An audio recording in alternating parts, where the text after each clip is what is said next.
皆さん、こんにちは。今回はタコスの NV ジャックをご紹介します。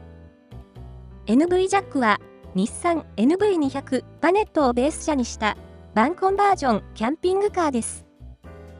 コンパクトなボディに FRP 製のハイルーフを仮装しているのが特徴です。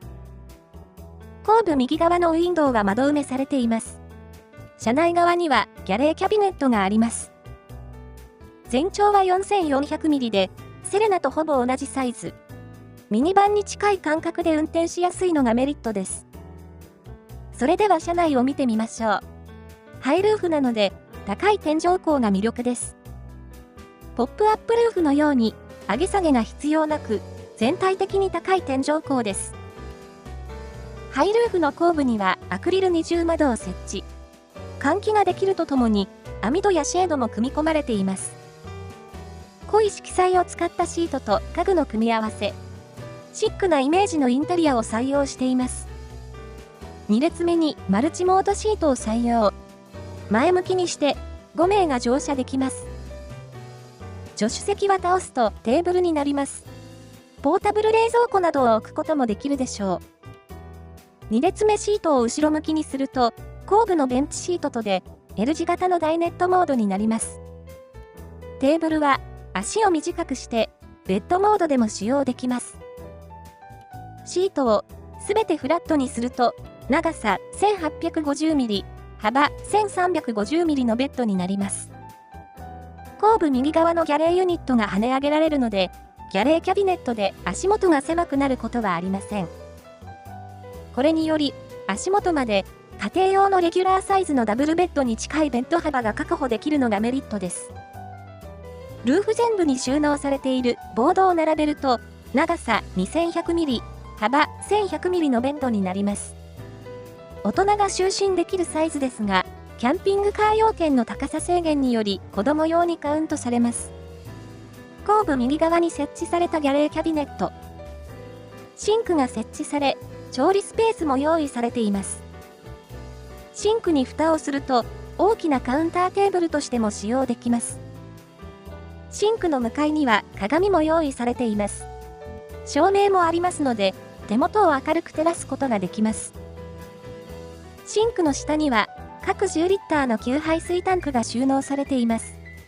リアゲートを開けて、車外から直接出し入れできます。ギャレーキャビネットには収納も用意されています。着脱式のフォーセットはここにしまっておくと良いでしょう。フォーセットのホースはここに差し込んで使用します。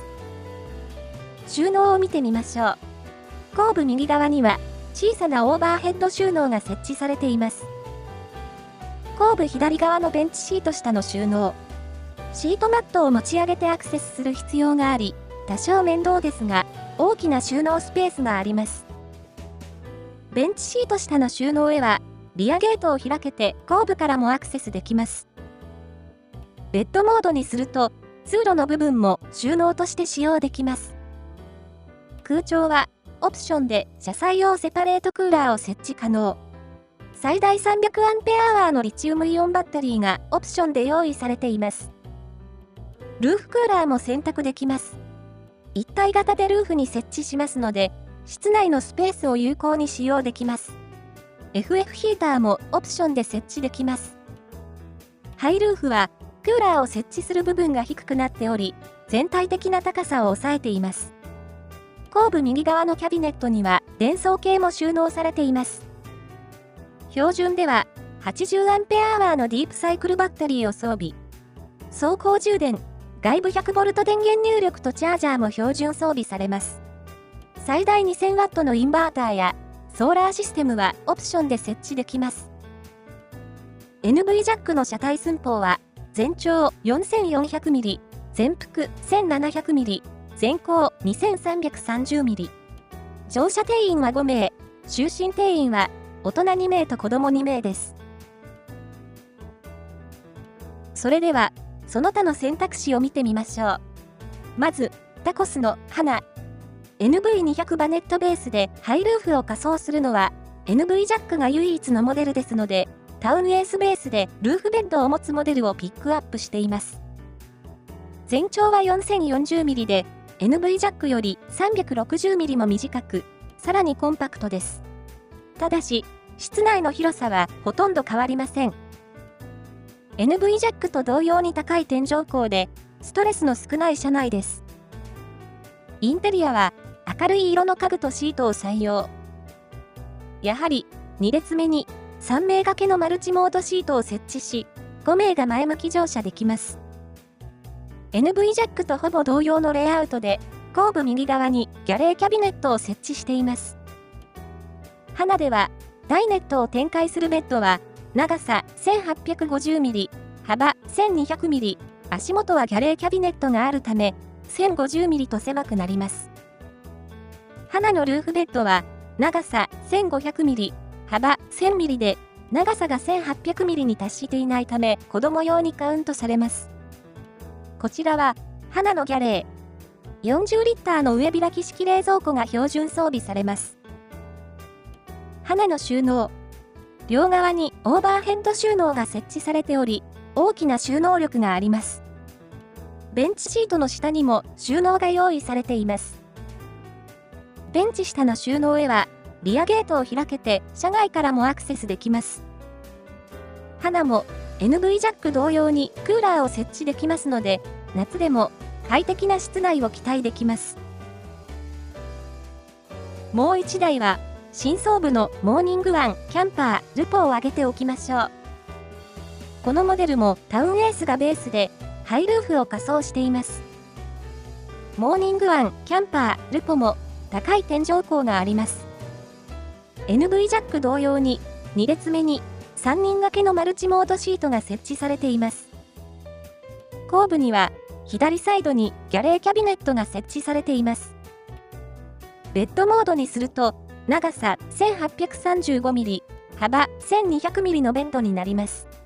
後部は大きなギャレーキャビネットがあるので、幅は 1000mm と狭くなります。ルーフベッドは長さ 1835mm、幅 1000mm の大きさ。ここは子供用とされており、子供2名が就寝できます。モーニングワンキャンパールポのギャレーキャビネット。広い調理台で本格的な料理も可能です。電子レンジが標準装備されます。冷蔵庫はポータブル冷蔵庫がオプションで用意されています。ギャレーキャビネットの収納。ギャレーキャビネットの下にも収納があります。右側のキャビネットにも収納が用意されています。モーニングワンキャンパールポは電子レンジが標準装備された車旅も想定したモデルです。それでは NV ジャックに戻りましょう。NV ジャックは NV200 バネットをベース車に FRP ハイルーフを仮装した唯一のモデルです。5名が前向き乗車でき、ミニバンと同じように使用できます。そして最大のアドバンテージは跳ね上げ式のギャレー。これにより足元まで広いベッドが実現しています。さらにルーフベッドもありますので、子供連れのファミリーでの車中泊にも対応できます。クーラーの設置も可能で、暑い夏でも快適な車内が期待できます。ルーフクーラーも選択可能。これなら室内を広く使うことができます。NV ジャックはコンパクトで運転しやすく、高い室内高でストレスが少ない子供連れのファミリーに最適な1台です。NV ジャックの仕様と価格は下の説明欄をご覧ください。価格などを含めたさらに詳しい比較表はキャンピングカーファンのサイトでご覧いただけます。最後までご覧いただきありがとうございました。